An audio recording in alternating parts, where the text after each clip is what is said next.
Shalom, family. Now, I knew that it was coming, and I've been waiting for it to come. I've been counting the days since Trump was sworn in as president. I knew, as the government was probably hoping was not the case, that he was going to turn that gaze on South Africa squarely. And I was waiting to see just what kind of outlook that is going to show. What does that look like when he eventually focuses his attention on South Africa? Because a lot of things are out there in the public and in America's face. Number one, we are 100% against Israel and leading the charge against them to be attacked in the International Criminal Court and so on and so on. Number two, we are clearly aligned and in bed with Iran, China, Russia. We absolutely in your face support Hamas, Hezbollah, and all of these terror proxies. Again, we're in bed with Iran, so why wouldn't we as a country be in those things? And we are doing military exercises with China and Russia. So the lines are very clearly drawn for anyone who has a coloring picture and some crayons. You can see where the country's leadership is standing. Again, like Iran, not all South Africans are on board with the situation I've just outlined for you. The same way as there's a large group of Iranians that are super pro-Israel.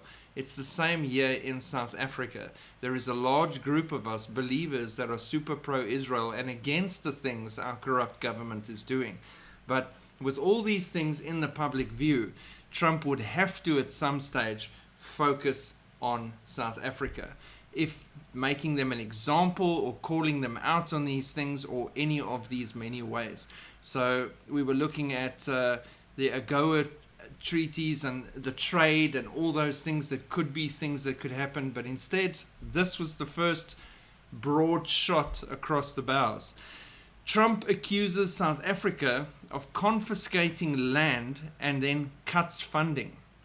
US President Donald Trump on Sunday asserted South Africa was confiscating land and treating certain classes of people very badly, as he announced he was cutting all future funding to the country pending an investigation.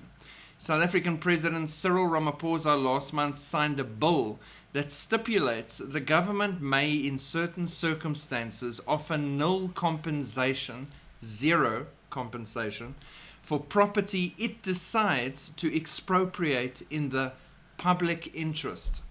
South Africa is confiscating land and treating certain classes of people very badly, Trump wrote on Truth Social. I will be cutting all future funding to South Africa until a full investigation of the situation is completed.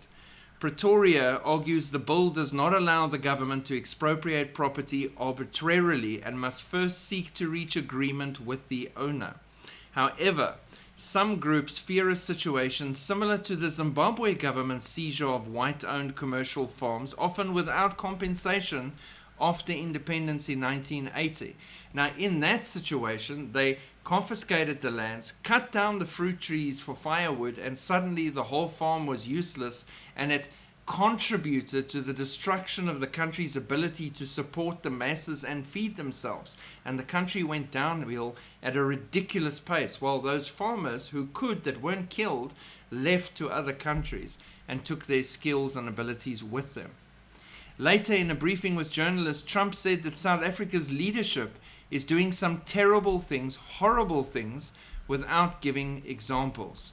So that's under investigation right now. We'll make a determination, and until such time as we find out what South Africa is doing, they're taking away land and confiscating land, and actually they're doing things far worse than that. So yes, they've now signed that bill. It is threatening to rupture and destroy the whole coalition, the GNU of our government, because there are multiple parties that are upset about this, saying it's wrong.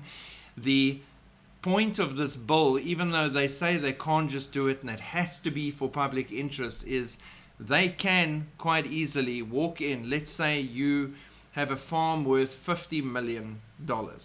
They walk in and say, we'll give you $5 million.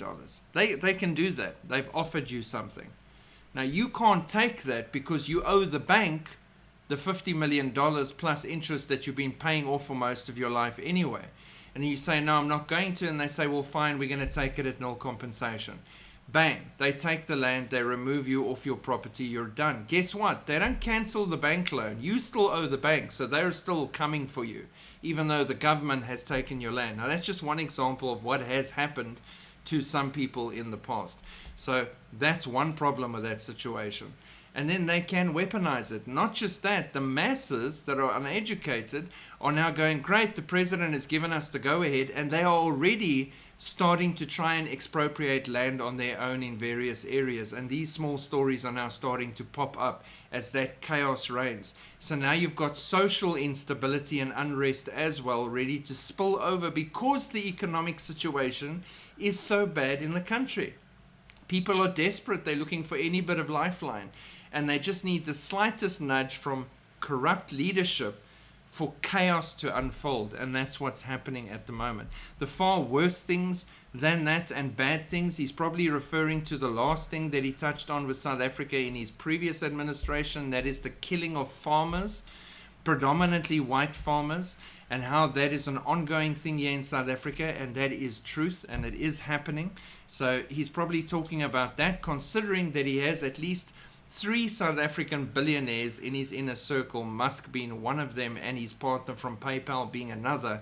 So he's got those 3, and so he's got all this information from them of what's really going on in South Africa. So he's looking at it through a lens he normally wouldn't have. So South Africa caught in the crosshairs. So I immediately see our rand taking another punch and falling even further to the dollar in the days ahead. I see Ramaphosa rallying and saying it's all rubbish and lies and they're just giving Trump the wrong information on what's going on. Or do we run straight into Russia and China's arms even further and say, help us, Trump has gone crazy, someone needs to support us? It's going to be interesting in the days ahead. But again, I was waiting for this exact moment when the Trump turns around and faces South Africa directly. And here we are, round 1. Ding, ding, ding.